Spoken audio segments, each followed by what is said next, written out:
We are pleased to be joined by the Honorable Susan Collins, United States Senator from Maine, and a co-sponsor of the Two Generation Economic Empowerment Act. Senator Collins, alongside Senator Martin Heinrich, whom we'll hear from later this afternoon, has prioritized bipartisan support of 2Gen approaches, and her home state of Maine has been an incubator of innovations that support the entire family over the last 5 years. Senator Collins will share a few remarks with us before we talk about the role of systems change and policy right now in the lives of families.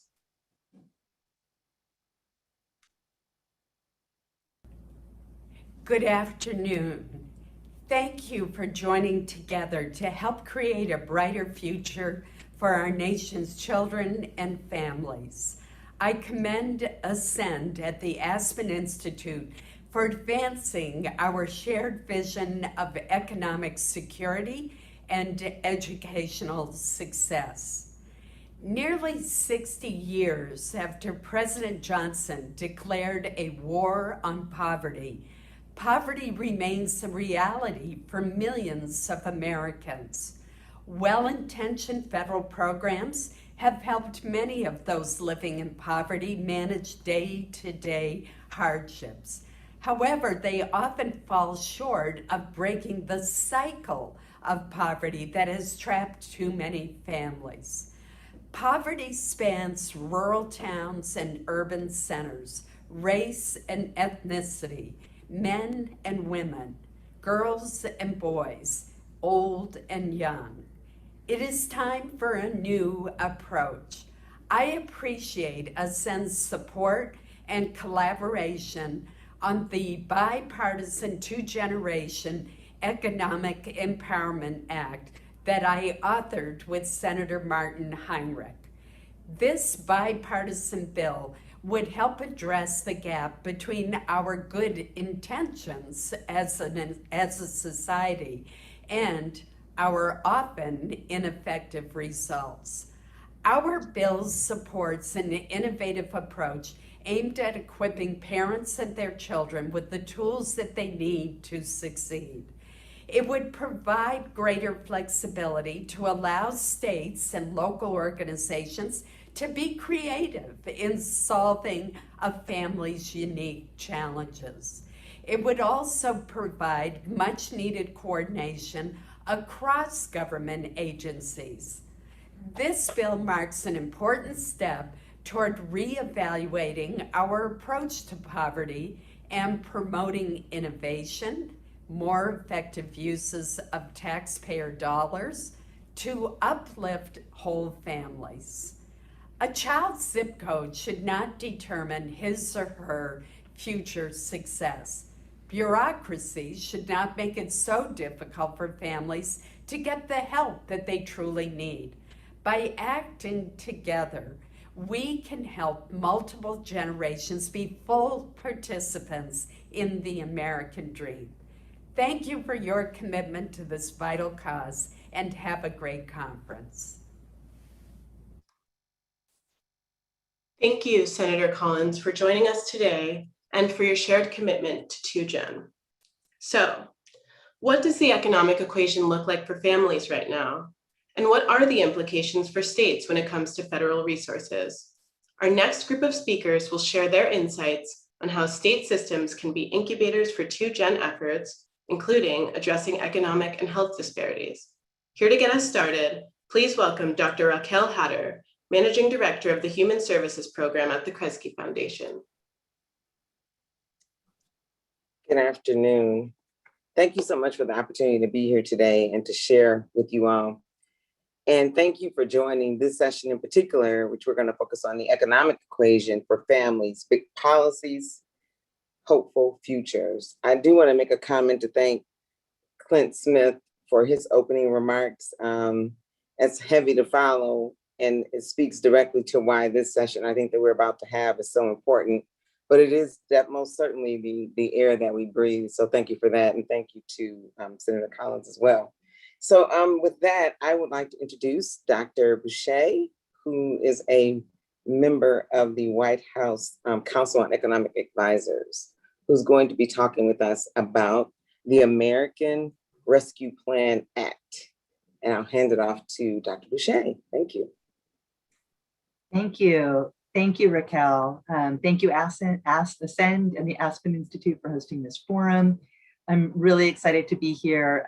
I will just add that it's hard to move to policy after Clint's remarks, but I'm going to do the best I can to kick us off here. So, when President Biden arrived in office in January of this year, we were a nation in crisis. The COVID-19 pandemic had been threatening the health and economic well-being of the entire nation, and indeed the world, but the country, for almost a year. And in the United States, the pandemic has killed nearly 600,000 Americans, and many more, of course, have lost family, friends, or have long-term symptoms of COVID. But this virus did not affect all Americans equally. From the beginning, low-income groups and communities of color were hit hardest by the pandemic. Black and Latino workers were less likely than white workers to be able to work from home during the pandemic, a difference that meant higher risk jobs, often for lower pay. And as schools and child centers closed, it became harder for parents to find the much needed care for their children, which is to say that this crisis has hit families especially hard, as well as the caregivers who rely on those jobs. So starting from day one, the health of our country was our first priority in the Biden administration. This is why the American Rescue Plan was designed to first and foremost wrap our hands around the pandemic, and then to support families and businesses while we got the pandemic under control. The rescue plan sent payments to the families hardest hit by the pandemic. It extended unemployment benefits so that people who weren't able to find work could continue to feed their families, keep a roof over their houses. It is sending money to schools and childcare centers so that children can safely get back into the classroom, and so that the small business owners of childcare centers can get and stay on their feet, providing this really important service for America's families. The plan also launched the $350 billion coronavirus state and local fiscal recovery funds, recognizing that state, local, territorial, and tribal governments have been on the frontiers of responding to this crisis. These funds are of critical importance and have played a role in getting the virus under control by supporting public health spending, helping small businesses, replacing lost public sector revenue. But we all know that this isn't enough. This conference is talking about children and families and the two-generation model. You all know very well that life before the pandemic wasn't working for far too many families. According to a recent report from the National Academy of Sciences, children who grow up in families below the poverty line see on average worse outcomes than children born into wealthy families in, quote, virtually every dimension, end quote. This includes health, education, and labor market success as adults. So while poverty rates for Black and Latino children, with poverty rates for Black and Latino children more than twice that of white children, we need investments that will help the children and families that need it most. This is where the American Families Plan and the American Jobs Plan come in. Together, these plans are investments in America's economic future that reflect the important role that the public sector plays in building the foundation on which our economy stands. Together, they will deliver faster economic growth, increased equity, and improved economic security, all while building our economy from the middle out. The American Families Plan puts forward an ambitious agenda that will help further equity and devote money to the communities that have been left behind in our economy. It invests in childcare, education, nutrition programs, and paid family medical leave, with the idea that the greater public investment in children and young adults will build a larger, healthier, and more productive workforce now and into the future. By putting money into universal pre-K for all 3 and 4-year-olds, President Biden is making an historic investment that will prioritize high-need areas and enable families and communities to choose care that works for them. Access to quality childcare in universal pre-kindergarten can help reduce persistent output gaps. Research shows that children in childcare are more likely to be employed, have higher earnings, and receive less cash assistance during adulthood if that care is high quality care. And that depends on making sure that the jobs of those caregivers are well paid and that those are high quality jobs. The American Jobs Plan will reinvest in our care infrastructure through significant investments in home care workers and home care services. And it will ensure that children have quality places to learn and grow, and that our care workers have fair wages. And these plans will also further equity. They'll ensure that broadband reaches every family. They will ensure that we've eliminated lead pipes into every home. And we will be investing in the ideas that will help us avoid the worst effects of climate change. Together, these investments will mean that more children will get a chance to live up to their potential and grow up to contribute all they can to our economy and our society. The challenge before us is great. We have to build back from a devastating pandemic and an economy that was placed on ice or in a coma for a year. But simply building back isn't good enough. If we want to have a country that works for our children and our families, we have to invest in them. We have to, in Joe Biden's words, we have to build back better. And that means that we need to take those big steps put forward in the American Families Plan and the American Jobs Plan. I look forward to a terrific panel. Thank you so much for inviting me, and good luck in all that you're working on. Thank you.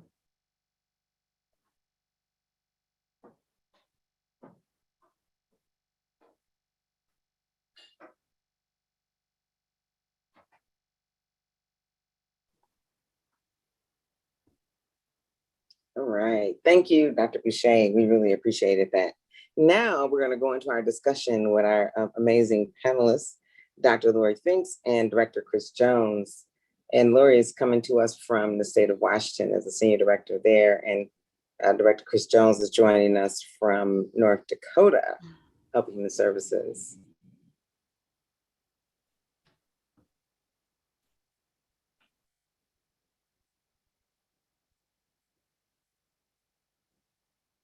I see you guys. All right. Good afternoon. Good afternoon. Good afternoon. Great to see you all again. You know, I'm really happy to see you all today, and still trying to recover from Clint's remarks, candidly. That was really heavy, and it's exciting to have you all here and to hear how we go about dismantling institutional and structural racism. So thank you again for joining us today. And tell us about your progress. I know that you all were already doing work in this space before COVID and are continuing to do some amazing things. So we would like to hear more about how are you all continuing to center families and address structural and institutional racism? And then what implications have you seen or realizing as pertains to ARPA, as Dr. Boushey just discussed? And so I know our intention is for this to be a conversation, and I know we have little time. So I'll hand it off to whomever one of you would like to go first, my friends. Why don't you go, Lori? Thanks, Chris. Good morning from Seattle, Washington, and the ancestral lands of the Duwamish, Coast Salish people. And it's an honor to be here. I agree. I mean, Clint's remarks, and I heard the amazing Fresh Air interview he gave earlier last week, I guess, and just incredibly grounding for this conversation. So great to be here this morning. And, you know, in Washington, we have made, I think, a lot of progress. We have a lot more to do. It's been interesting, the way that we've created space, I think, for this conversation to happen. And I think it is really important, you know, to talk about the intentionality that we brought to this work and the way that we created space, which was really in response to the Great Recession of 2008. 5 years after that recession, 1 in 4 Washingtonians were still struggling to make ends meet. Inequality was soaring in our state, and we were continuing to cut the programs that children and families relied on most to meet their foundational needs. And we were really just balancing our budget on the backs of children and families with low incomes.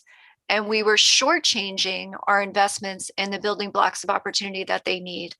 And so, what we started to see were, while we know that these things have always been there, the rippling effects of poverty, like homelessness and addiction and mental illness, were becoming more visible. And so we were, wanting to be intentional. Something needed to change. So we had to create space for this work. And we did that by framing the stakes. Our collective well-being was on the line.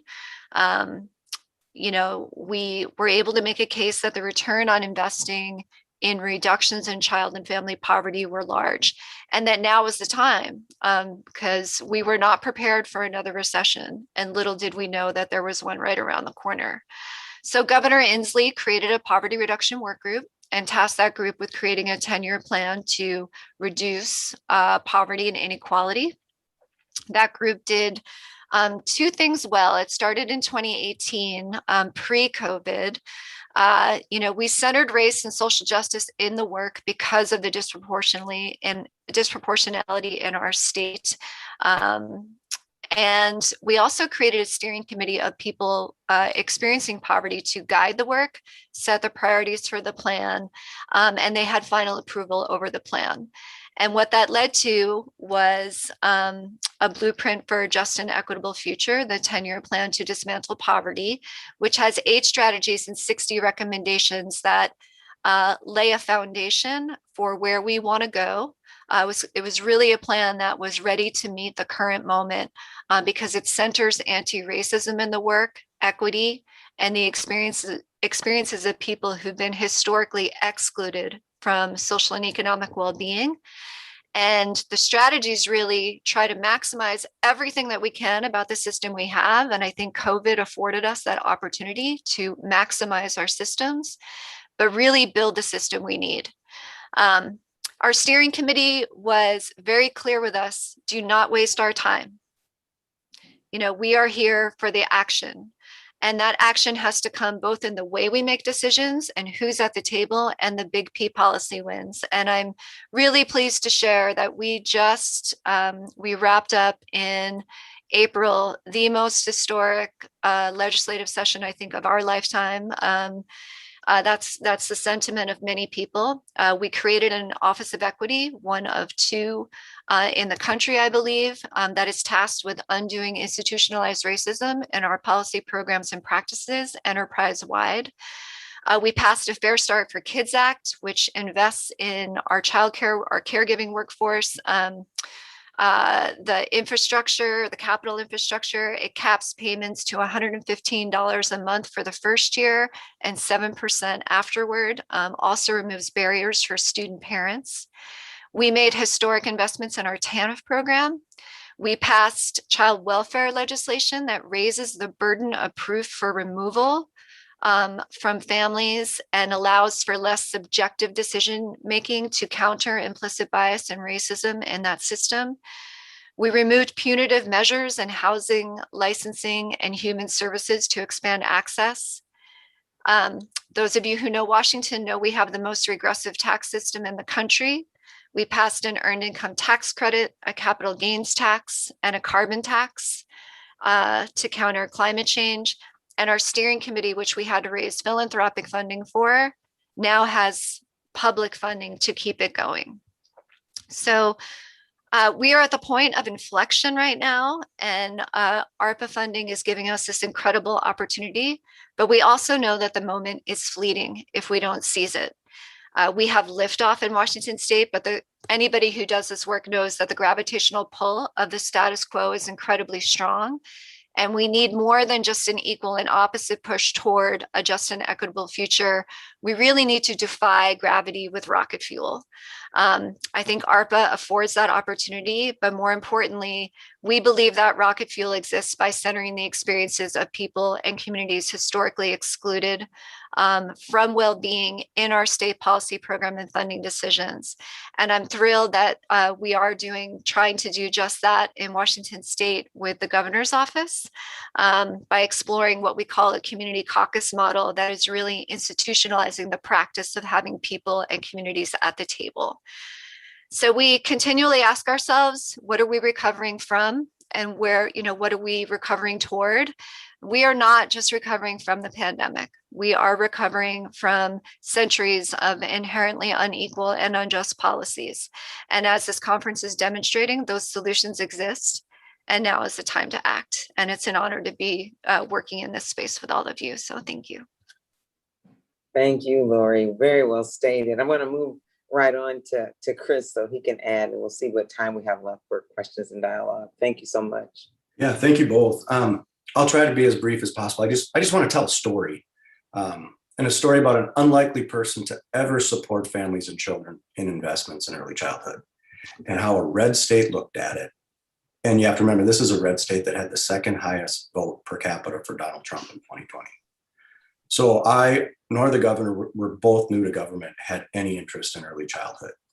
However, when he came into office, he was very clear that we needed to move dollars upstream, focus on criminal justice reform, behavioral health, both mental illness and substance use disorder. And he wanted a return for taxpayer dollars. That's his focus. I want a return, and I want a benefit to the citizens in North Dakota. And I know everyone probably knows this, but North Dakota is a small state. But what that means is the executive director for the Department of Human Services, I get to make decisions on individual cases and become very close, closer than probably most directors ever are to what is really going on in our state. And it really took my friends at Aspen and Ascend and my work experiences over 2.5 years for it to finally make sense to invest in early childhood experiences in August of 19. So why am I telling you this? I think that I truly represent a good chunk of the population that previously would not support and may even attempt to stop investment in early childhood. I spent 20 years in corporate healthcare, enjoyed and believe benefited from a liberal arts education and MBA, and it still took me 2.5 years to get it. Why was I so dense? Why did I not get it? So in August of 2019, when I finally did get it, met with the governor, it was a simple business case, and it took 5 minutes to sell it. And he said, that's your number one priority for the next legislative session. It has a return. It's in the best interest of the state. It's in the best interest of the taxpayers. So working with a very conservative legislator, found a champion, and through support of Saul Zentz and the generosity of Secretary Ross in Alabama, it became clear what we were going to do. So our initial investment, what I'm telling you, is based off the Alabama model and the work that they've done down there. It is extremely impressive with great outcomes. We didn't recreate the wheel. The work we did was, how do we sell it in a red state? And what I would say, our primary focus is reducing the state spend in behavioral health in schools, and then ensuring we have childcare to support workforce, and then finally to support those families that need or want support. So it's somewhat, in some ways you would say, inverted. And as I prepared for this, I was trying to think how to do this, but what I'd do is I'd ask anyone to listen to Representative Robin Weiss introduce this bill to his own committee, which is the House Human Services. He's a longtime legislator who doesn't typically sponsor more than 5 bills, and he's very short with his words. Many times when he introduces his bills, they're less than 3 minutes. But what he did is he spent almost 50 minutes outlining why this is so important to the state of North Dakota, coming at it from the standpoint that he had never, ever supported state-funded early childhood experiences, pre-K, anything. That is not the state's job. He essentially said, I was wrong, and he wanted to explain why he was wrong. And so as I think about this and how we continue to invest and support families and children, we have to recognize that words are so powerful. And I think Clint did an excellent job of that. And different words seem to activate positive or negative reactions. And I think we have to be real careful on the activation we're really looking for. And I honestly believe whether you're a Republican or a Democrat, policymakers are all wanting the same thing. Unfortunately, language is this activator that we need to be careful on, and we need to understand how to make the business case. So I can't believe how much data exists on why this is so beneficial. Yet again, for me, I didn't get it until I got it. So I think we just need to continue to refine and improve our business case, especially in red states, and stay resilient and willing to adapt. And frankly, sometimes change our approach. So I realize that this is to talk about ARPA, but I'll be honest, for a state like ours, we are focusing on supporting families and quite frankly, staying away from that, because just because it's ARPA means it has a negative connotation. So I think, we got to keep the end in mind. So I appreciate the opportunity to share my story. Thank you so much, Director Jones. Hey, listen, you and I just met like a week or so ago. And so we don't have any questions yet. And I'm sure Lori and you may have questions for one another. But I do have a question for you, in part because I just met you a couple of weeks ago and my impression is we hit it off well. And also, I think a question might be on the mind of others. And thank you for your candor. Because you were candid, I'm going to pose this question to you, okay? Okay. I'm scared, just so you know.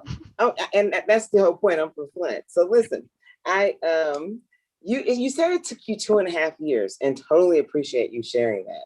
And so, even using a business case, but even if we use a people case, a kids and families case, that's a long time, right? For families and kids in this country.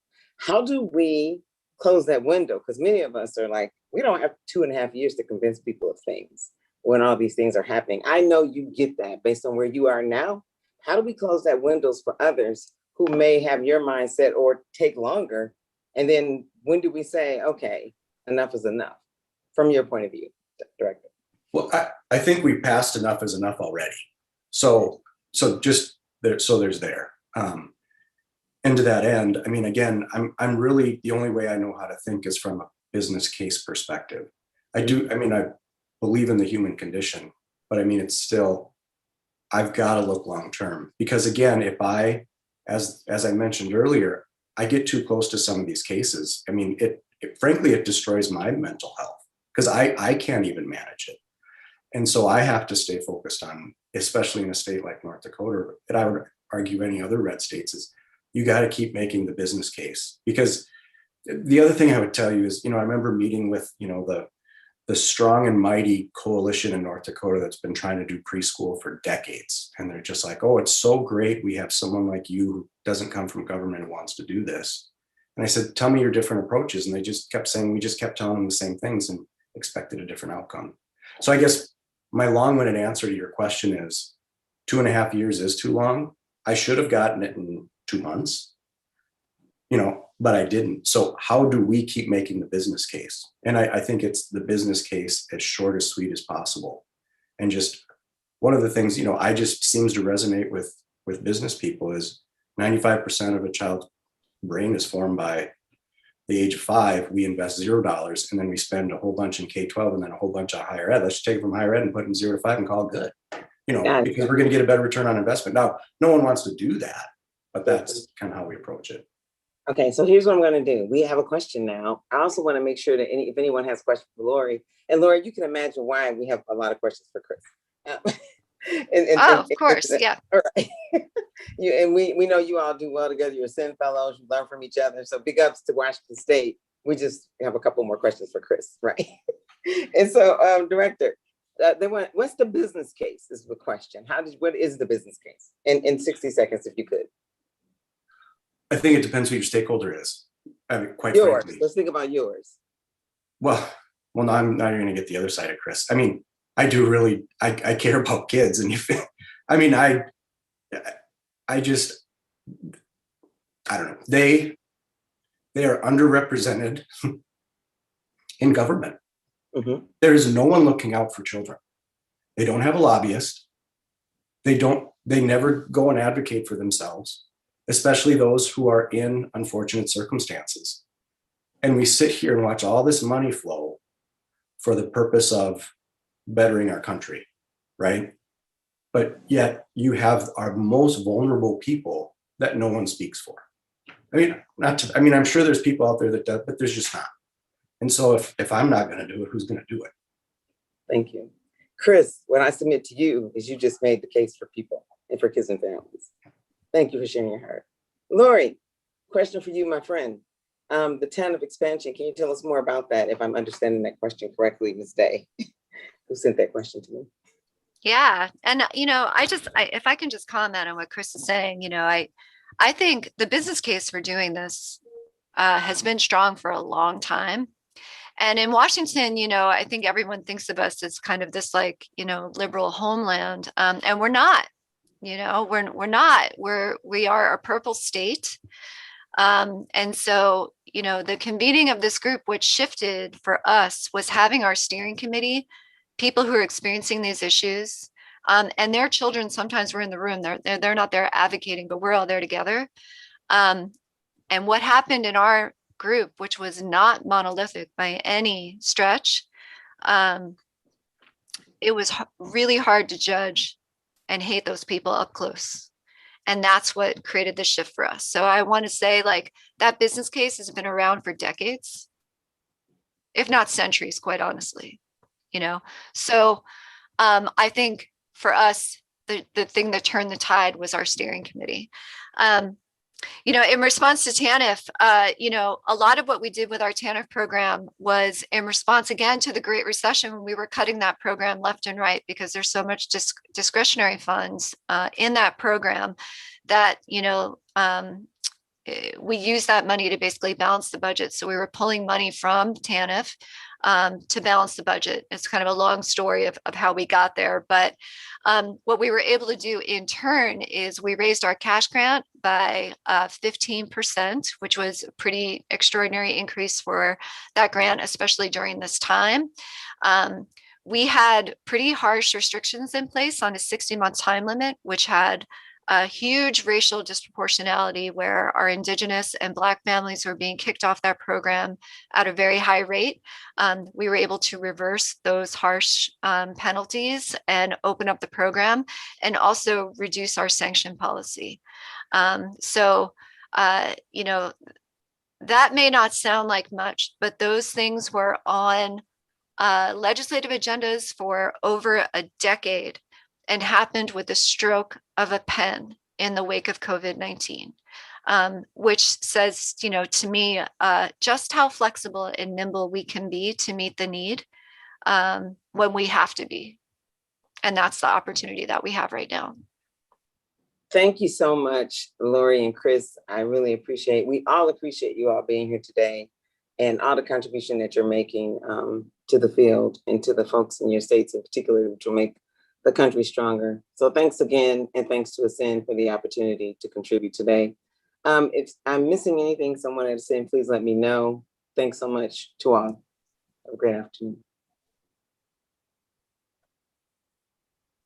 Big thank you to Raquel, Heather, Lori, and Chris for sharing policies, plans, and hopes for the future of families. Over the coming 6 months, Aspen plans to engage a range of philanthropic leaders in planning and action sessions to increase collaborations for 2Gen community and state efforts. We will also be landscaping different communities for opportunities to implement 2Gen approaches, including examining the conditions for that support, these strategies across public, private, and nonprofit organizations. Please keep an eye out on our e-news and our website for more information about these opportunities. So we've covered a lot of ground so far. Thank you so much for engaging with us. Next up, we're going to move into our breakout sessions. These sessions are designed as conversations with Aspen fellows, network partners, and other experts to examine areas of momentum and opportunity in the 2Gen field. In these sessions, you will get tangible ideas and actions for your work. You can follow the link in the chat for a list of options, and the choice is yours. Simply click on the breakout title Zoom link that you'll see in the chat, and you'll be redirected to the appropriate room. If you have any technical issues or concerns along the way, please don't hesitate to send us a chat. We'll be meeting back here at 3:40 for conversations with Senator Martin Heinrich, Acting Assistant Secretary of ACF, JooYeun Chang, New York Times reporter Jason DeParle, and Javier Martínez. See you then.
was one of those nights, and I'm like, yeah, this cannot be it.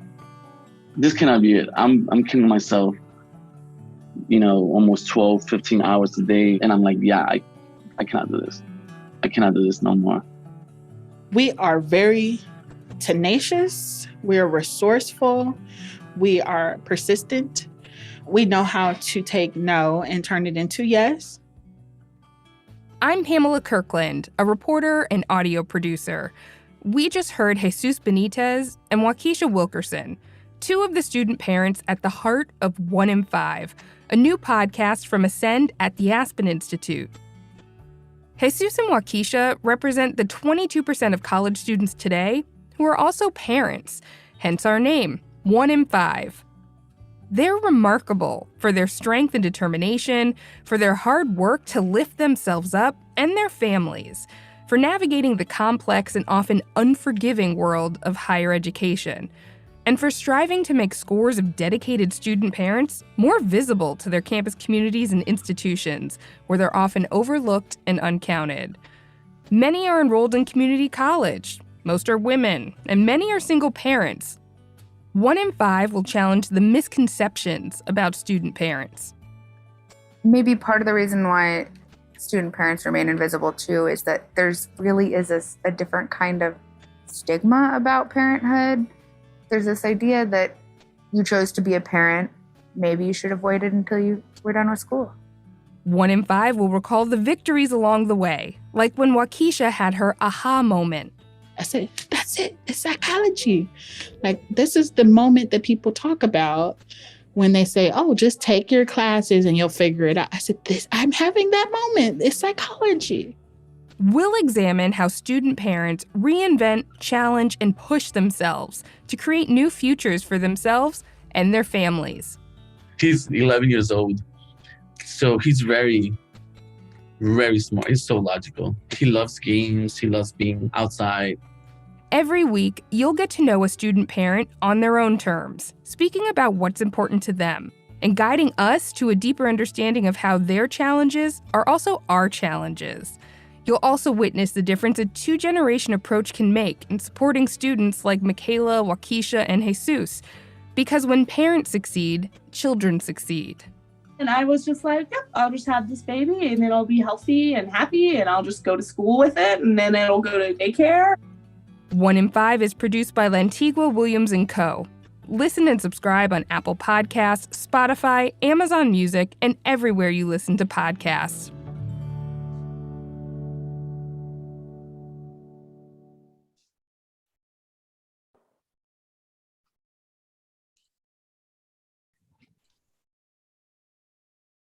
Hi, everybody. Lexi, good. Thanks, Anne. Welcome back, everyone. We hope you all had a chance to join one of our breakout sessions. In our breakout, the Post-Secondary Success for Parents session, we heard from Yoselin Amaya Hernandez, an incredible mother of 2, a recent graduate of the University of Maryland, and an Ascend parent advisor. She's actually featured in the 1 in 5 podcast. She spoke about reimagining and rebuilding post-secondary institutions to really meet the needs of student parents and the importance of centering parent voices and ceding decision-making power to them in that process. We hope you all took away valuable learnings from your breakout sessions as well. I'm now delighted to welcome back Anne Mosle, Vice President of the Aspen Institute and Executive Director of Ascend, to introduce this special conversation between 2 individuals whose careers have been defined by understanding the needs and strengths of families with low incomes. Anne? Thank you so much, Lexi. And I'm delighted to kick off and just take a few minutes here to share some framing remarks for the importance of family well-being and the 2-generation approach. And as we've had 2 days of fantastic conversations, listening to leaders and innovators from across the country, I hope as part of the follow-up, you'll take the time to do a deep dive read on the state of 2Gen, to both not only look at the accomplishments and the insights, but most importantly, on the opportunities and the agenda ahead. And I share this as we are about to go into a conversation that will be led by beautiful writer and storyteller, Jason DeParle of the New York Times, and author of some of the really sort of immersive journalistic looks at the impacts of poverty and immigration and migration. And I share this as we think about the conversation we're having with Acting Assistant Secretary JooYeun Chang, because the administration of children and families at the Department of Health and Human Services in many ways is the cradle, the federal cradle for two-generation approaches. And so when we think about the big goal of building family well-being, we talked earlier about the importance of economics, the business case. And I just think it's going to important to underscore, we cannot solve child poverty if we don't address family poverty and create intergenerational family economic mobility and well-being.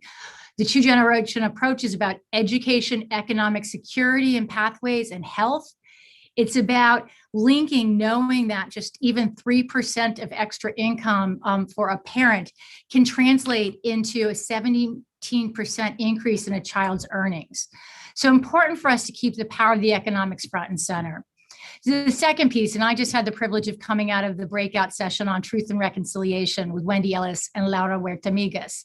And I think it's also really important that we are not going to be able to create intergenerational family well-being and mobility if we also don't look and address, eyes wide open, ready to act, embracing racial equity and advancing racial justice. And so as we have this conversation, I think we have an incredible opportunity to think about the power of the Biden-Harris racial executive order to advance racial equity and investments in underserved communities.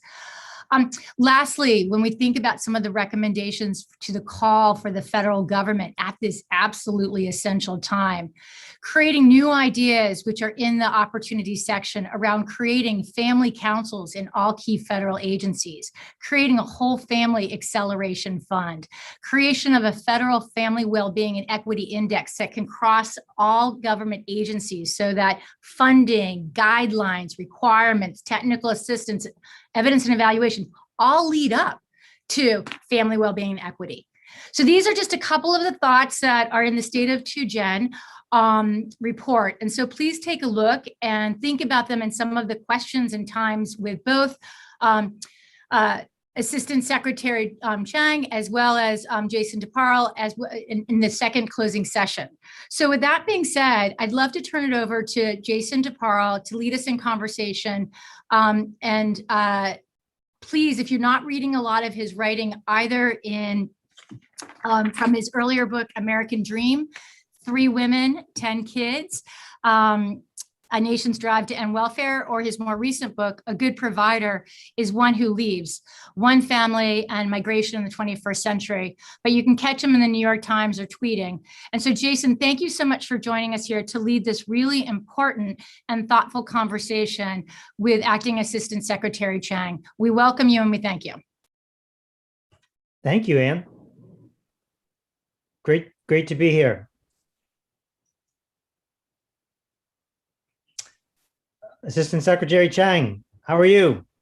Good afternoon, doing well. How are you, Jason? What a pleasure it is to meet you. I've been talking with some of your former colleagues and asking them about the hallmarks of your career.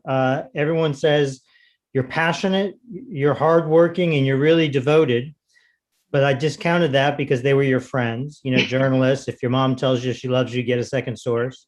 Right. So I went straight to the court record and found that when you headed the Michigan Child Welfare Department, defending working with the state on a longstanding lawsuit, the judge had you in the court where he described you as passionate, hardworking, and really devoted. So we have it authoritatively, and he said that you had moved the case forward in a way that no previous team had done. Tell us, before we plunge into some of the substance of your current work, what's behind that? What brought you, you have a legal background, what brought you to the world of child welfare?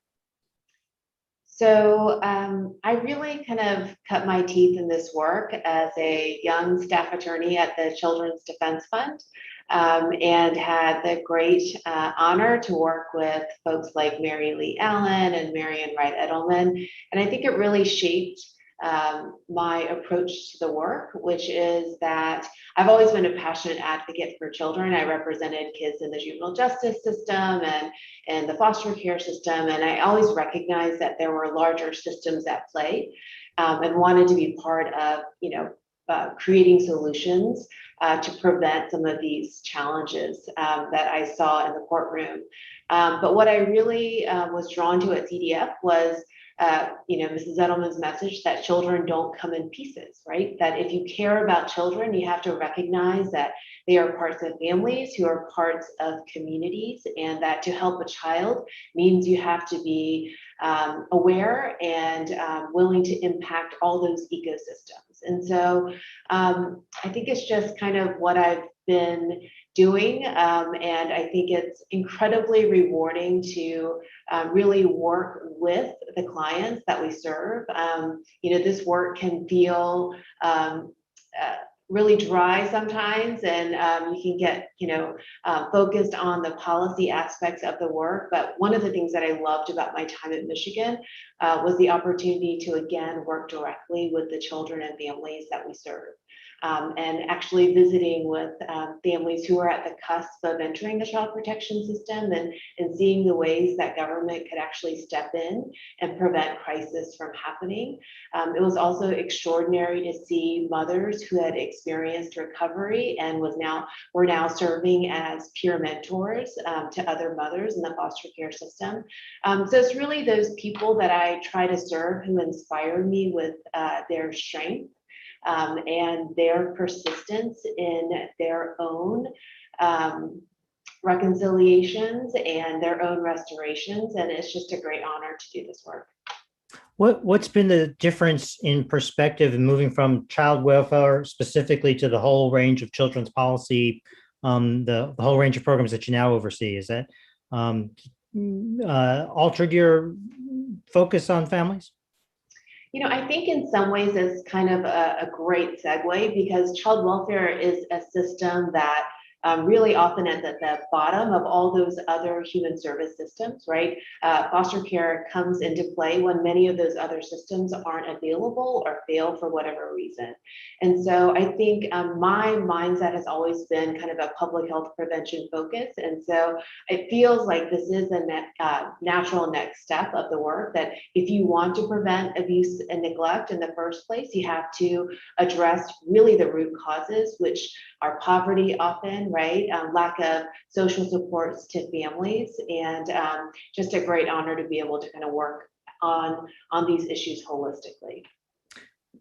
Of course, you couldn't have made a more interesting timing to take over the ACF, coming amid the largest expansion in generations of its purview. Tell me what you see ACF's role in this moment of safety net expansion and reconfiguration.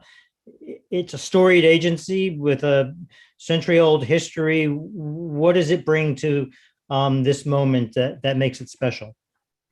Yeah, it's a great honor to serve in an administration that's committed to investing in and supporting all of America's children and families. As you noted, that we have one of the largest stimulus packages in U.S. history in the form of the American Rescue Plan, which allows this agency to provide really unprecedented but critical support to children, families, and communities in response to the COVID-19 pandemic, which we know caused an economic downturn and exacerbated for minority families who've been long impacted by racial injustices. This included targeted investments in childcare, flexible resources for families struggling to make ends meet, and funding to ensure that families can not only keep the lights on, but had access to basic things that humans deserve, like clean water. I also want to note that the American Families Plan recognizes that going back to pre-pandemic conditions simply isn't enough, right? We have to build back better. And the American Family Plan is a once in a generation investment opportunity in programs and services that makes the American dream truly accessible to all, including a commitment to make education more affordable and to expand opportunity through transformational investments in things like universal, high quality early education. There's anti-poverty work being done all over the government, of course. Unemployment's in Department of Labor, the stimulus checks and the child tax credit are in the Department of Treasury, the nutrition programs are at agriculture. Talk a little bit more about ACF and what is in your portfolio that you find most exciting. Well, I think one of the things that's really exciting about being part of HHS is the leadership here. Secretary Becerra has really encouraged us to think innovatively about how we do our work at ACF, whether it's the TANF program, childcare, Head Start, foster care, domestic violence supports, LIHEAP, the water program. And we really taken that to heart. And I think certainly COVID-19 has really taught us some sobering lessons about how we have to be flexible and innovative to deal with problems that we didn't even expect. We are thinking about our work in a few ways that we want to really see as themes throughout the work that ACF does. One is equity. The Biden-Harris administration has emphasized the importance of advancing race equity. And in line with the president's executive order and Secretary Becerra's priorities, we are thinking through how to bolster our programs, whether it is TANF or child care, child support enforcement, how we can bolster those programs to create more opportunities for individuals, families, and communities that have been historically underserved and adversely affected by persistent poverty and inequality. The other kind of theme. Can you say a little bit more about the specifics, what you think that will look like? How do you take the executive order and operationalize it? Give us some examples of how you think the programs will look different than they might have a year or two ago. So one of the ways that we are doing that is we actually wanted to be very intentional about how we addressed racial inequities. So we created a racial equity task force.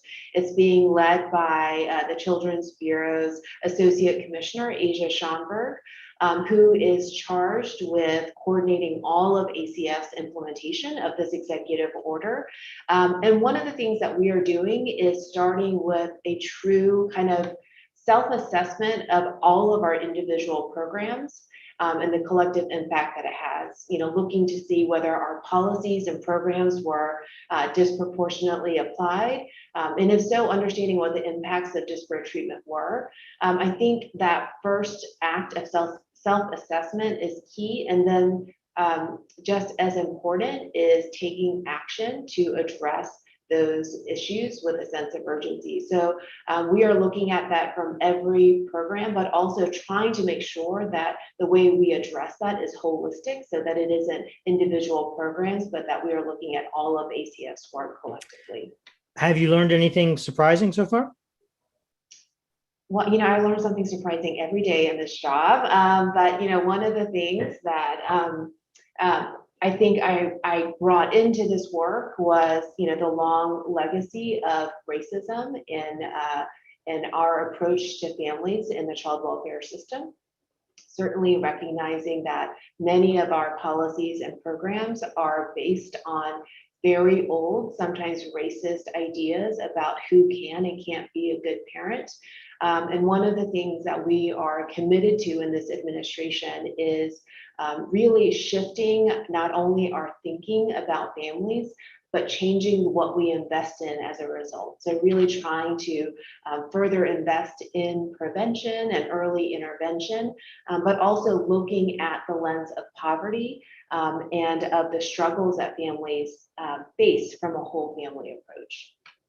Have you found a legacy of racial discrimination in other programs that are within ACF? So we will certainly get back to you about that. We have not had a chance to kind of come together as an organization to talk about the things that each of the programs has learned. But as we do that, we will certainly make that openly available and talk about what we're going to do to remediate. Talk to us a little bit about childcare. you've got a opportunity to preside over a huge expansion of child care funds. What do you hope will be different about child care a year from now? So a couple of things. ACF released $39 billion in child care relief funds to states and tribes and territories in April. This was the largest investment in childcare in American history. And I think one of the things that we will see as a result of that is that we will be able to really maintain the network of childcare that is crucial for families to return to work, for kids to have a safe place to go, and for families to be part of our recovery and the economy. So that's one thing, is kind of being able to maintain the infrastructure that we had. We also provided $24 billion in grants to childcare providers to cover their operating expenses, whether it's rent, utilities, payroll, and to cover the debt that they might have incurred from the pandemic. An additional $15 billion of that 39 will support childcare assistance to families. And this is, I think, really important, which is to improve quality in childcare service. So it's about both maintaining the small businesses that are out there, providing the important childcare assistance, but also making sure that the quality of our care improves as well. Quality, give us some examples of what you would, what kind of quality improvements you'd like to see. Everything from, the standards that are required in child care centers, the licensing requirements, having and promoting certain education standards for our early child care providers, and really making sure that every child receives high quality child care wherever they receive that. I know this audience is focused on innovation, and I know that government researchers are often focused on evidence of documentation and evaluation. So can you talk a little bit about how you can do both things at the same time?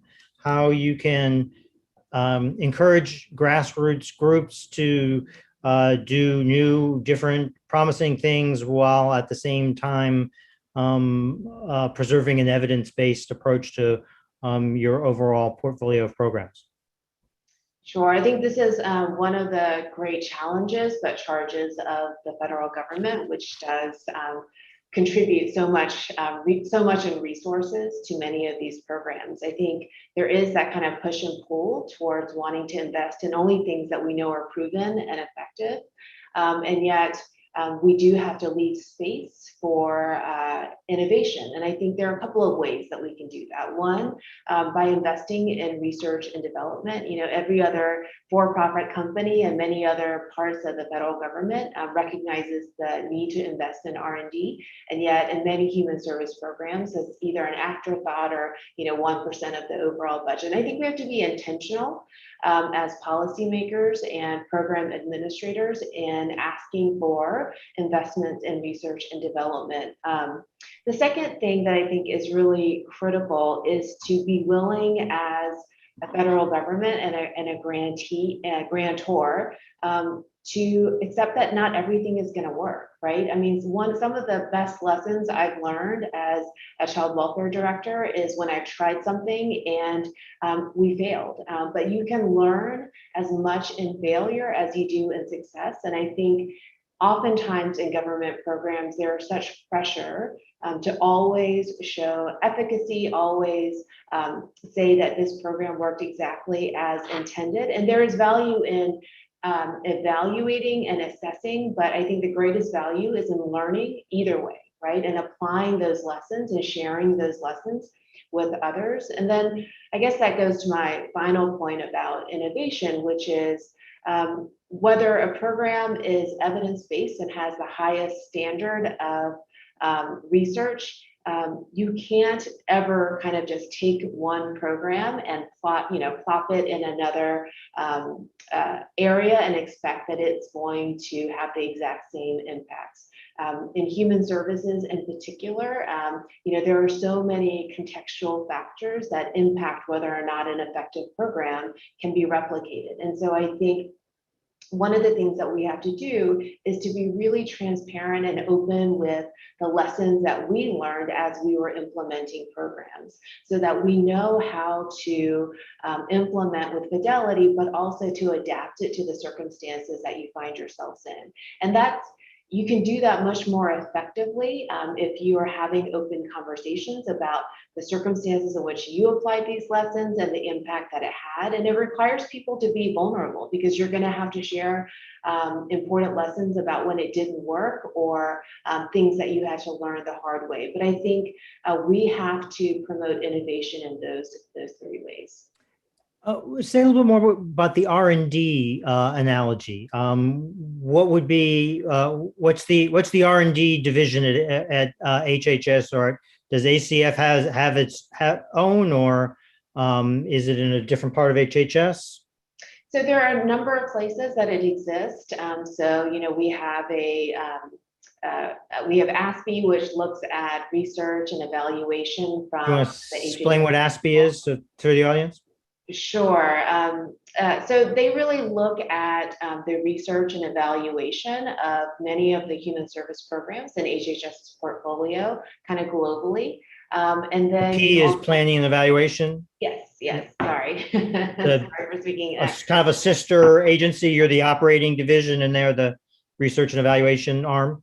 That's right. And then you have your own research capacities as well, correct? We do. We have our own Office of Planning, Research, and Evaluation called OPRE within ACF as well. And they play a very important role in studying the programs that we currently fund, thinking about how it can be applied, and whether or not they are effective in different environments. And so, investing in those offices, but also encouraging through the types of grants that we award for our grantees to be innovative and to really learn as they apply their programs is critical. One of the things that we can do as grantors is to recognize that innovation is a process, right? Doing a pilot program doesn't start with just the pilot. There are questions and searching and research that you have to do in pre-planning, even for a pilot. And really, it's about us as a government agency really trying to see all facets of research and evaluation. I think we have an audience composed primarily of parents, certainly of people very interested in parenting, the parent-child relationship, and devoted to doing the two-generation work. Tell me how your work in child welfare has influenced the way you think about parenting, and how the government can promote it. Yeah, I think one of the things that I've learned in my child welfare experience is that most parents deeply love their children and want what's best for them. Different parents may struggle with various challenges, whether it's poverty, whether it's their own history of family violence or involvement in the foster care system, or trauma that they self-medicate with drugs or alcohol. But at the core, I think parents want what's best for their kids. And I think all parents sometimes need a helping hand. I know that I'm not a parent myself, but have a beautiful niece and a lovely nephew. And I know that in our family, we all help raise Eden and Nathan. And I think one of the things that I've learned in my work is that one of the greatest risk factors for the families we serve is not only the poverty that they may live in and the challenges that they have, but the deep social isolation that prevents them from having that network of support that every parent needs and deserves. And so part of our work is really finding ways that we can not only provide kind of unique services through a program, but to help that parent build a social network of their own that can really help them sustain and use those programs effectively. Why do you why do you focus on the parent in order to help the kids? For lots of reasons. You know, the child and the parent are, you know, they are tied in both physical and emotional and psychosocial ways. I can't tell you how many former foster youth who I have talked to who were either plagued by what they were afraid they could be as parents because of what they didn't receive from their own parent or did the circumstances that they did experience, but also how even no matter what they may have gone through that landed them in the foster care system, so many of our kids, especially those who age out or leave the system because they become adults and not because we found them a family, often will go right back to their family, right? Everyone, I think, yearns for that family connection. And I think, as I said, most parents deeply love their children and want to provide for them. And so I think we owe it to both the child and the parent to treat them as a family unit, both to meet their individual needs, but also to stop the cycle of challenges that we often see in our systems. Do you find that the government is more, is at times an obstacle to promoting a better relationship between the parent and the child? You know, I think it depends. It certainly can be, as I said, you know, the child welfare system is based on a number of belief structures. And I think the child welfare system has not always treated all parents as being capable. And I think in those instances, absolutely, it can be an impediment to promoting that child and parent relationship. I think in other ways, our programs can treat people and their component parts because we look at our work through the lens of the program that we are administering and not of the family unit.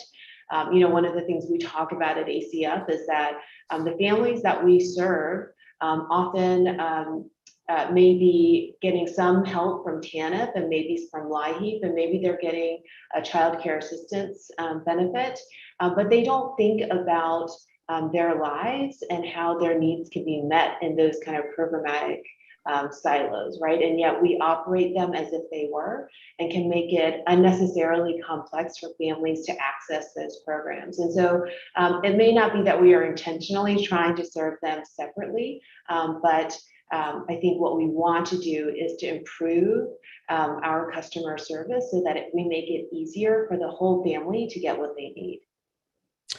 I think I get one more question before the audience grabs the microphone.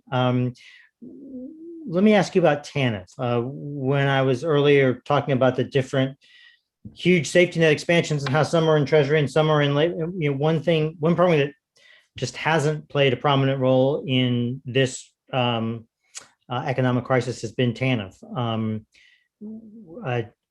Do you see it as having a substantial place in the safety net going forward, or has it been overtaken by other forms of assistance, whether it's tax credits, child tax credit, or the earned income tax credit, or childcare, or other forms of income support or wage supplementation? I think TANF can play and continues to play a really important role in the overall safety net that we provide to vulnerable families. And I think one of the things that makes TANF different and important is its flexibility. You know, the ARP provided $1 billion in TANF dollars that could be used in a whole variety of ways. And states are going to decide what it is that their families need. Some states may give every TANF eligible family or SNAP beneficiary a certain amount of money that a family could use to, you know, pay for things like repairing their washer and dryer or fixing their car so that they can get to work. There are lots of programs within ACF And I think it's important to have a mix of programs that are very directed and specific to the activities that is designed to serve. But you also need, I think, flexible funds that can be used to meet the kinds of needs that human beings have, but it's not necessarily valuable for the federal government to be so prescriptive in how it's used. So I think there is an absolute value in the TANF program. For the flexibility, the state autonomy you see as a potential strength. Absolutely. I mean, it needs to be harnessed in a way that it moves the program's intentions forward. But I think that one of the values is that at least the way it's used in some states for families is that it does offer them that flexible benefit. Question from the audience. What lessons learned from Head Start's emphasis on family leadership can be included in the state administrated child care programs supported with federal funds? Yeah, that's a I'll great take question. lessons from Head Start to the child care money. Yeah, go ahead. Yes. I think that there are lots of important lessons that we can learn from the Head Start program, including the value of parent leadership. I think couple of things. One is that early childcare is more than about preparation for school, but it is about understanding that the parent plays such an important role in that child's ability to learn, their curiosity and desire to be in that learning environment. And it's an important ability to really strengthen the bond and the relationship between the parent and the child. You have a question from what sounds like a friend in the audience. Hi, Ju. Looks like you're back in Switzerland. I assume that's an inside joke. Can you talk about whether and how ACF is tapping its relationship with grantees to push an outreach and awareness among families who newly qualify for the expanded child tax credit? Are you coordinating with the IRS? Yeah, that's a great point. One of the things that ACF is committed to doing is to really work with the recipients of our programs to really understand how to better do outreach to those who are eligible for programs, and to ensure that we are pulling the voices of our consumers and the families directly impacted into program administration. We have a question about how to preserve the expression of commitment to childcare. The administration has finally enacted a meaningful childcare subsidy through the American tax credit to the American tax system. How do we ensure that it isn't short-lived? And with respect to the discussion of R&D, how do we get the dysfunctional political process to pay attention to factual evidence? I guess that's two questions. The first being how to ensure the childcare expansion isn't short-lived, and is there a role for evidence in that effort?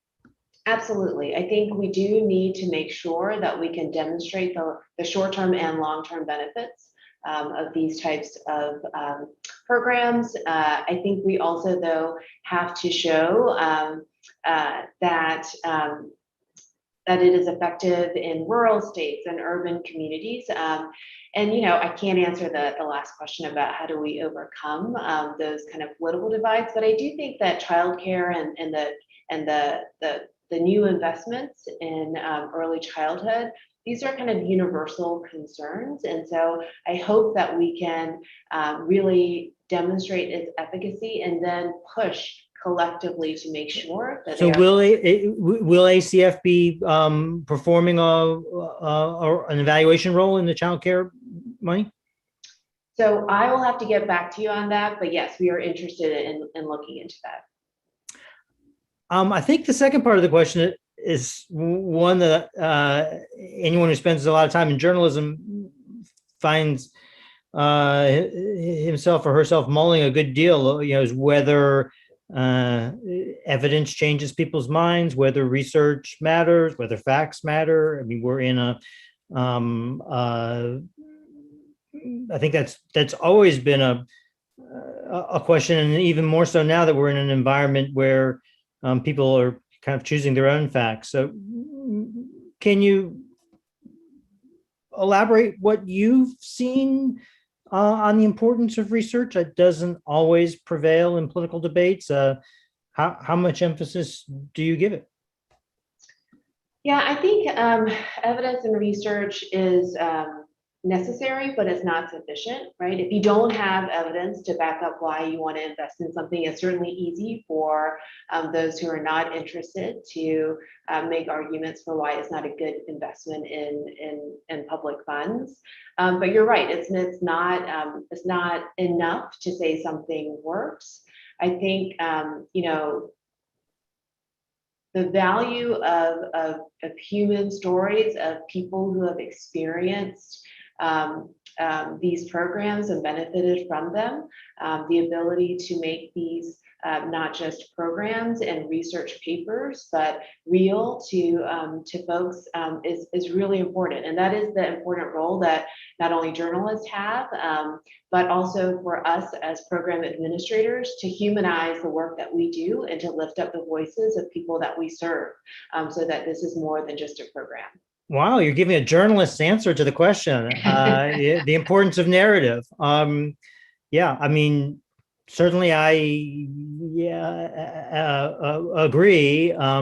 But sometimes I have to say that people make their own judgments from the narratives that aren't necessarily ones that I think are embedded in the story. So my own, I guess, odyssey as a storyteller, I guess, is a little like yours. It's necessary and important, but you don't always control what message people will take away from that.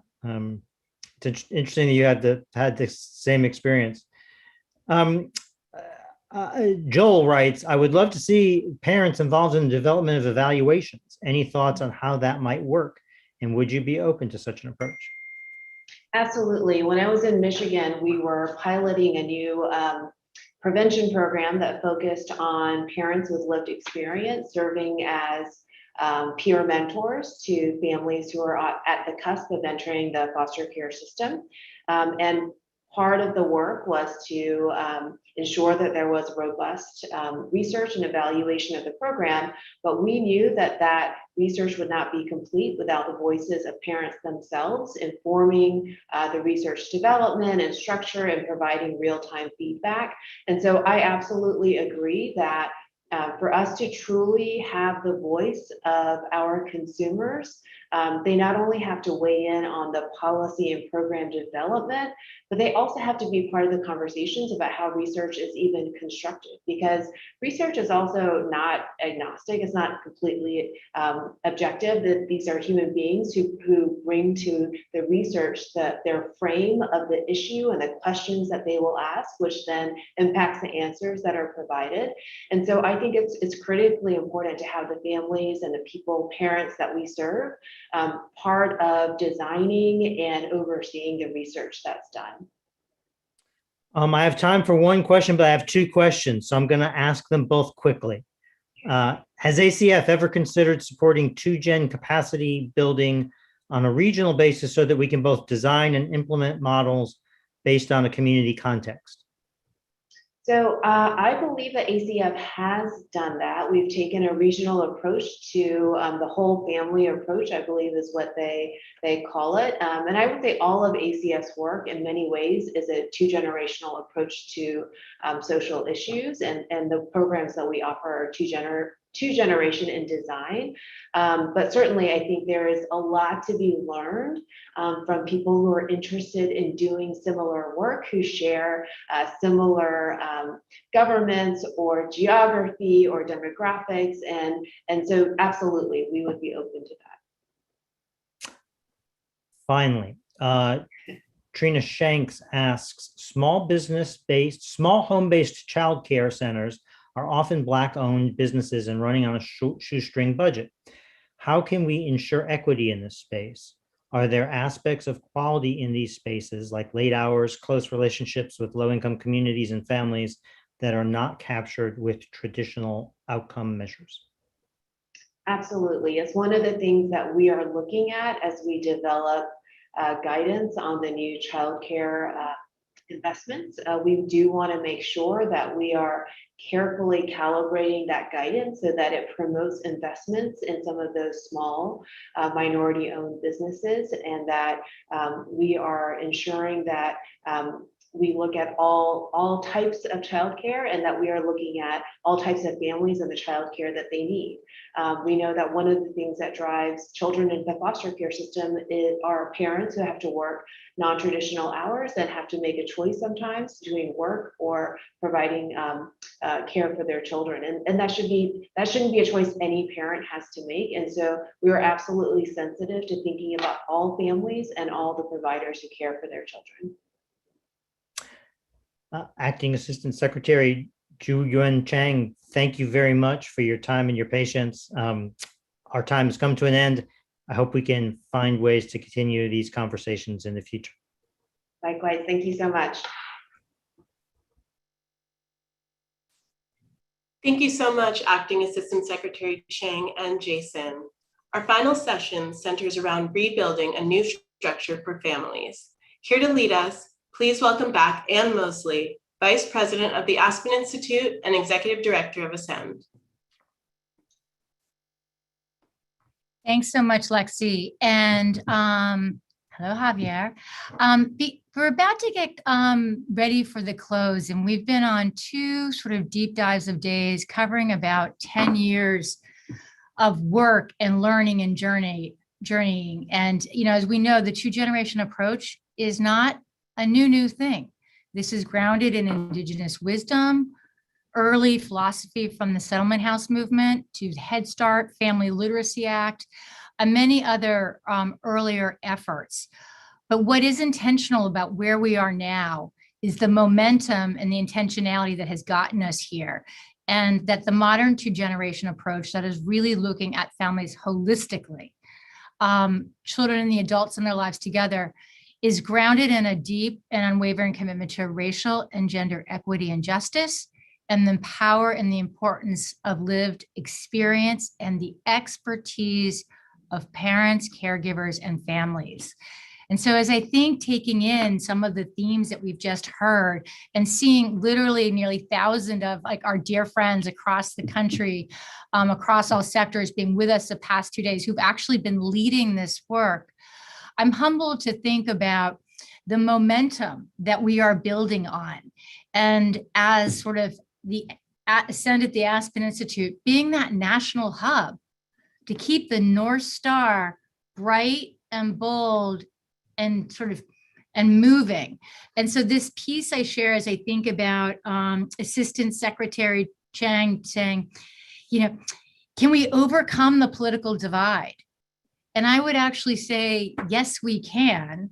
The 2-generation approach has been moving in 12 states formally, rural, urban, suburban communities, because of the putting people at the center, thinking about families holistically, and also really tracking the data and building evidence and innovation together.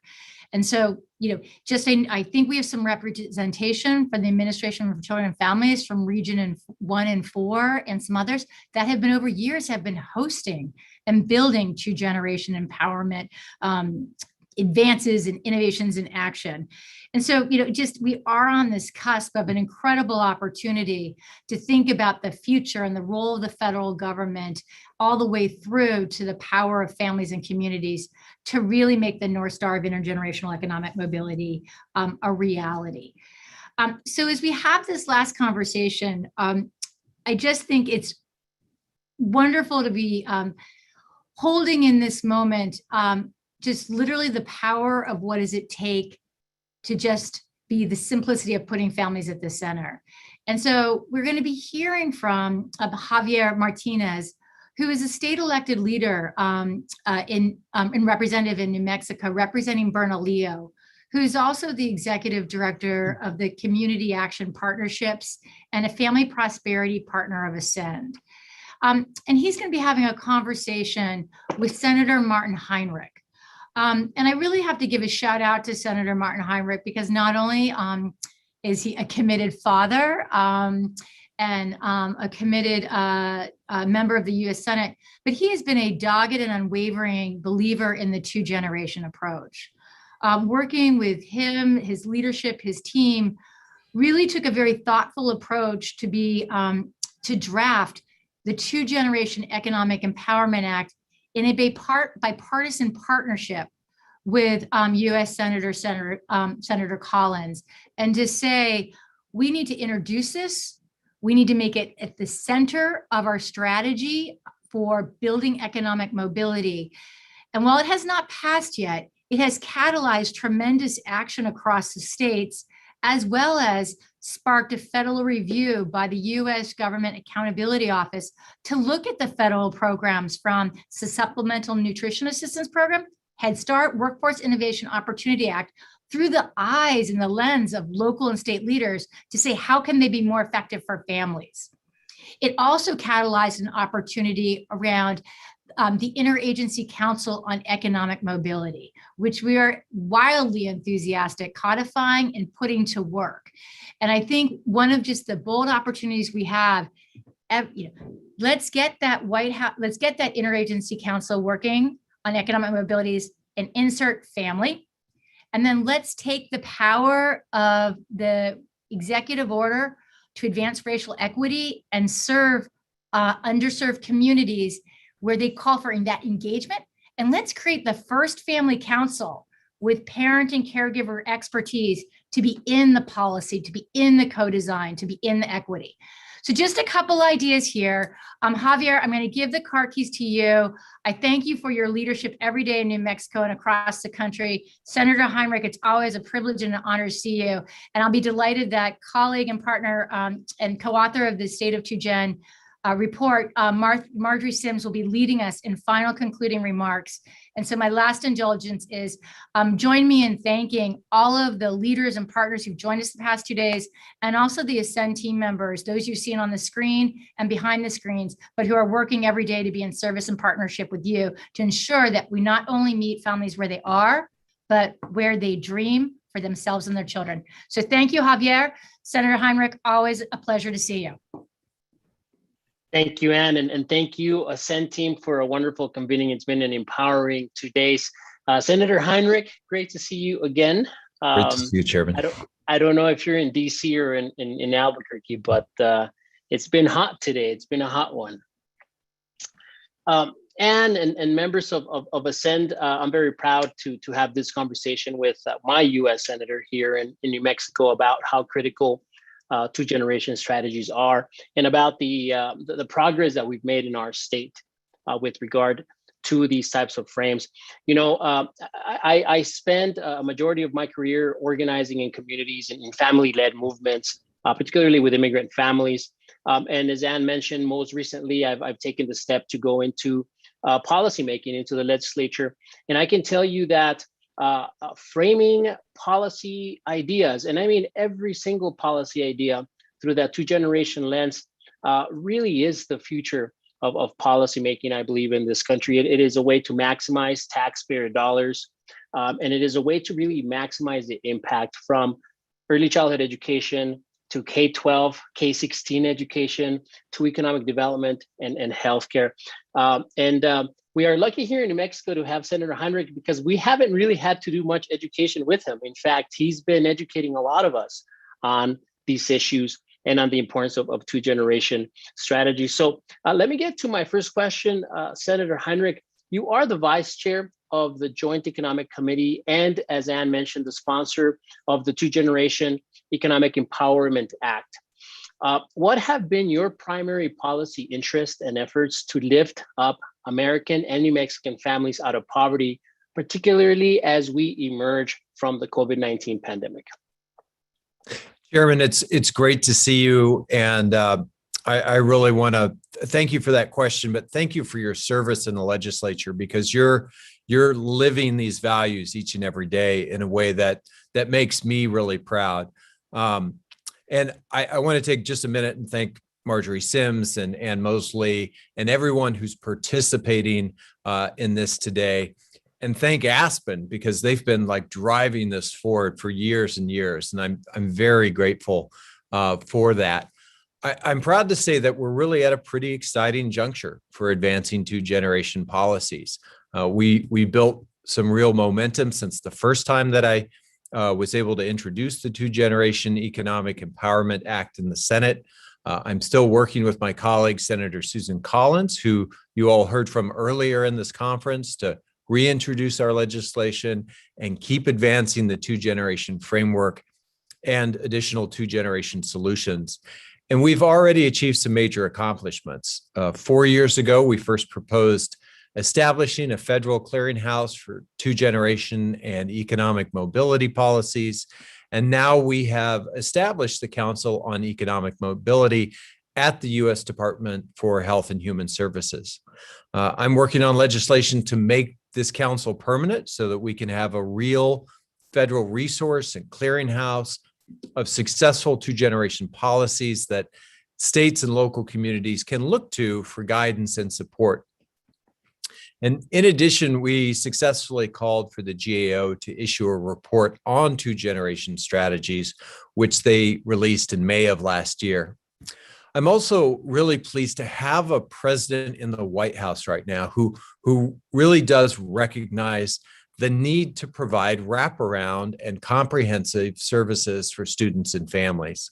I am working with the Biden administration to try and draft legislation to support the proposal that's in the president's budget to provide $62 billion in funding for completion grants for student support services at higher education institutions.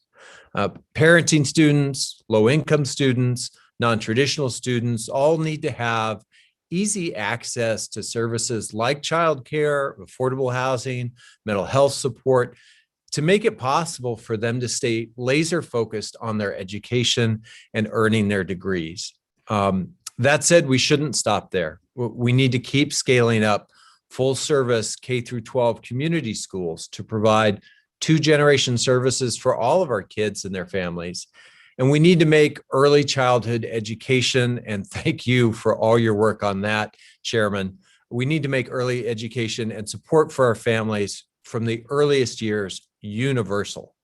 I'm focused on advancing these policies, on making sure that the support we've provided to families and children in the recent American Rescue Plan and other COVID relief packages aren't simply a one-off. I really believe we need to make the expanded child tax credit and the expanded earned income tax credit permanent so that families are able to take on the costs of raising children without going into poverty. And we need to be sure that every single worker has paid family and sick leave, so they don't have to choose between going into work and taking care of their family. We need to make sure that every family has access to essential infrastructure, clean drinking water, parks, outdoor spaces, safe transportation, broadband internet, and state-of-the-art campuses and school learning environments.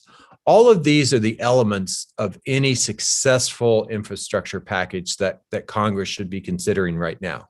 And we need to make sure that service providers, community organizations, and government agencies are working with each other in a coordinated way to provide services to families together.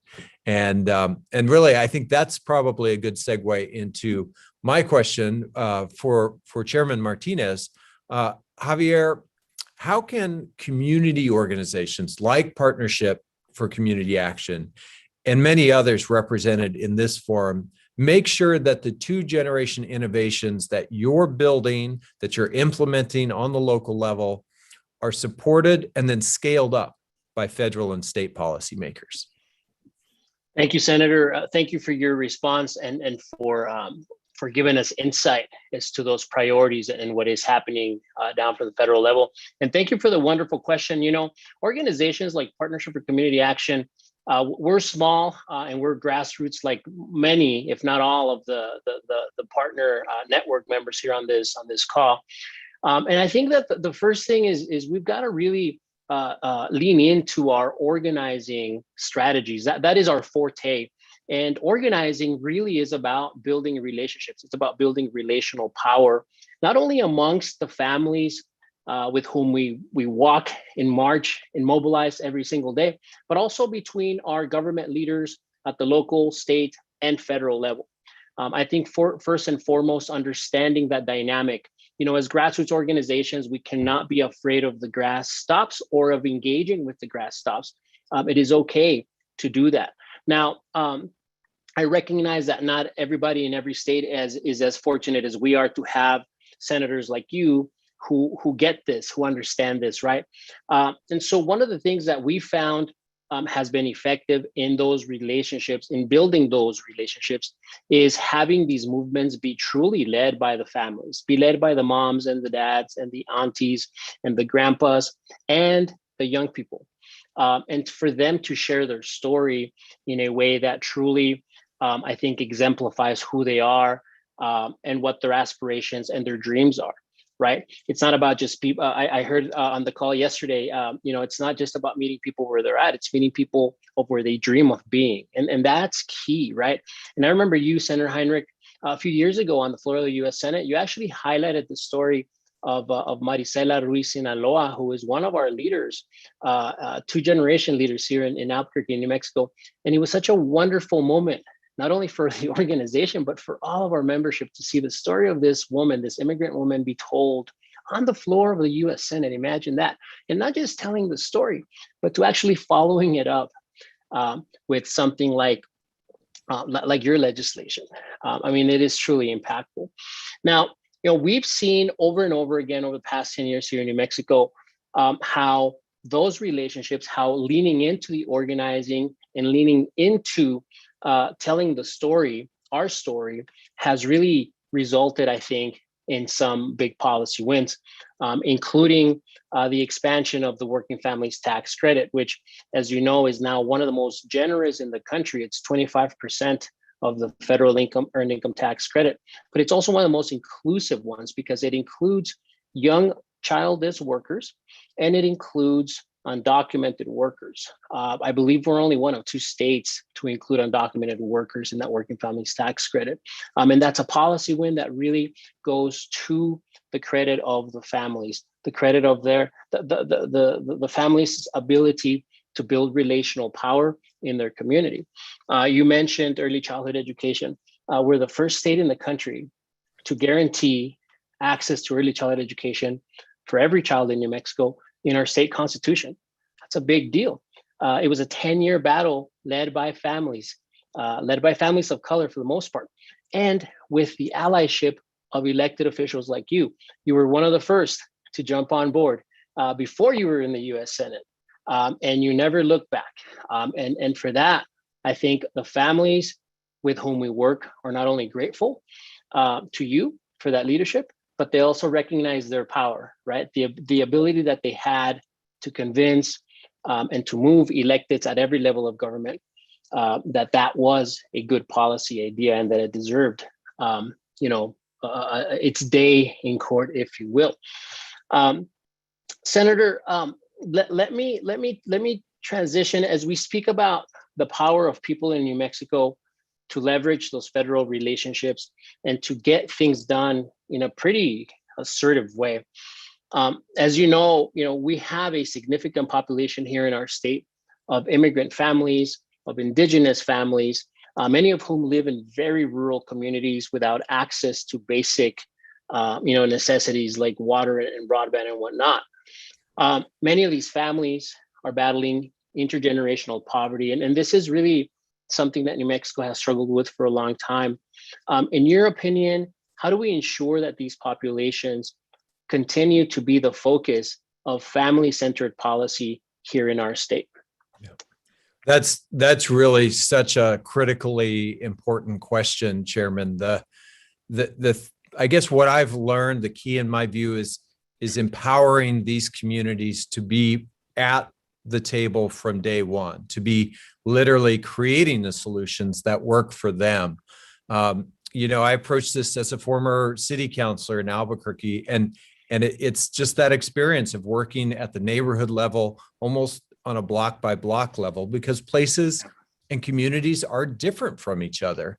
And I've seen how different two-generation programs can work well in communities across the country and across my state. You know, the FACE program on the Navajo Nation, as just one example, does incredible work in early childhood education and with parental involvement in schools. But my guess is that the exact same program would not be necessarily the right fit someplace else, in a colonia or in an urban part of Albuquerque. And the big takeaway in the GAO's report on two-generation programs was that successful implementation really depends on leadership at the state level, at the local level. And that's why we have to be sure that trusted organizations are empowered to come up with and implement these strategies. We also need to be sure that our policies and our funding streams are truly inclusive of all of our people. And I'm proud that New Mexico leaders like yourself have made a real point of that, of passing things like the Working Families Tax Credit and paid leave that include our entire communities, including undocumented immigrants. We've also learned critical lessons about how important it is to try and remove those barriers that we are able to identify that stand in the way of certain communities being able to access federal support. As we're negotiating, as we were negotiating the pieces and parts of the COVID relief packages, it was really important to me to fight to remove some of the cost share requirements and some of the reporting red tape that were absolutely going to prevent certain communities, like tribes, for example, from being able to access that full support. The federal government can play a critical role in delivering funding and technical support, but to be successful with real buy-in, with two-generation strategies, we need that local leadership to make it happen. And that's the hallmark of a successful approach. Thank you, Senator. You're absolutely right. And I think that collaboration between our federal electeds, between the executive branch of our state government, our legislative branch, and most importantly, the family-led movement, and family, however it is defined by that specific family, right? But that family-led movement that we are seeing of Black, Indigenous people of color throughout the state, in rural communities, in urban communities, in communities north, south, east, and west here in our great state. And then, of course, being able to tie in all of those stories and to be able to tie in all of that energy into national networks like this one. I can tell you, Senator Heinrich, partnership has been a part of this network now for a little over a year, and we've met incredible leaders from all across the country, from Connecticut to Georgia and points in between. So it is really, truly wonderful. I think as a closing thought, Senator, I want to reiterate how grateful we are to you and your staff, how grateful we are for y'all's leadership, and how excited we are for what's to come. You know, a lot of people call this past legislative session sort of a watershed movement in New Mexico history, because we got a lot of good things done alongside this movement of families, but more remains to be done. As you know, we are fighting a 500+ year history of colonialism in our state, and we are slowly but surely emerging from it through these BIPOC-led movements throughout the state. So thank you, Senator. It's great to see you. And I look forward to our paths crossing again very, very soon. I'd like now to pass the virtual mic to our good friend, Ms. Marjorie Sims, who will conclude not only today's session, but this convening. Thank you, Senator Heinrich. Thank you, Marjorie. Great to see you.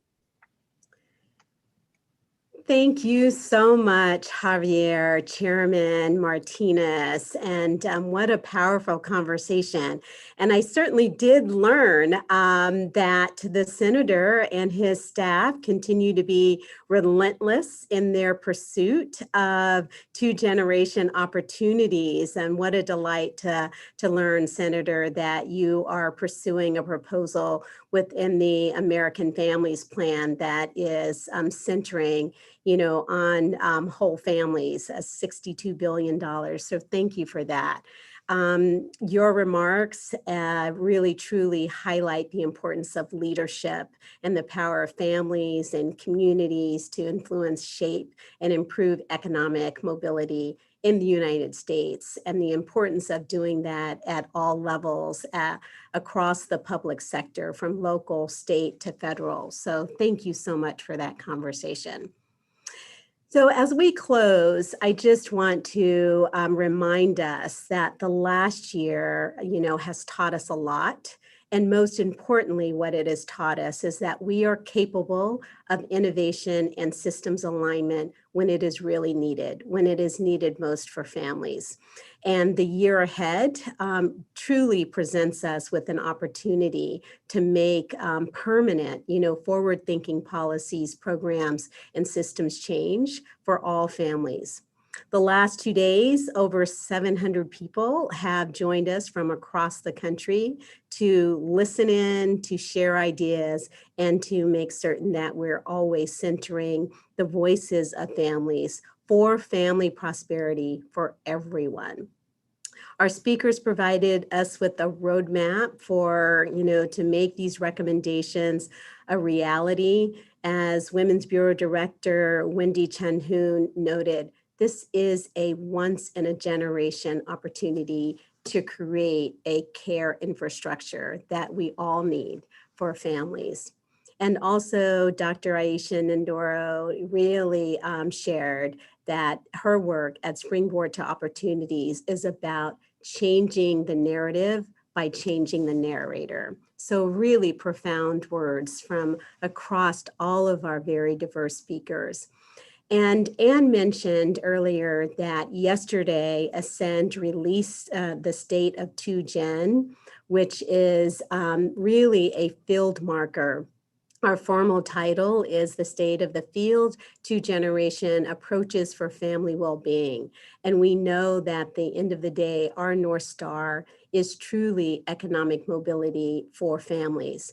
And what we did was, really took a step back and reflected on the last 10 years, provide you with the insights and innovations that have occurred across, the country because of leaders like you all that have really leaned in to the 2-generation approach, specifically around economic mobility for families. That is the North Star. And so we also wanted to make certain that this is a moment to look forward.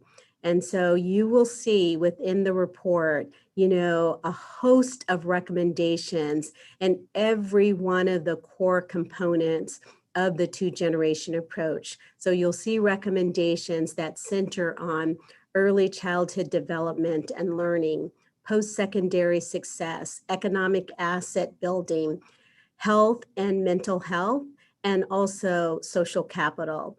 And it is really framed in a way that centers racial equity and gender equity. We know that systems and structures, really deny many families the opportunities that they truly deserve. So our work going forward is about opening up those opportunities, using a 2-generation approach for economic mobility. Thank you all for being here on behalf of the Ascend team. It has been a wonderful 2 days. And I just want to close by also thanking all of my Ascend colleagues. We're called Ascenders. Thank you for, all of the work that you did to implement and execute this convening. It's been a rich set of conversations. Thank you all. Be well.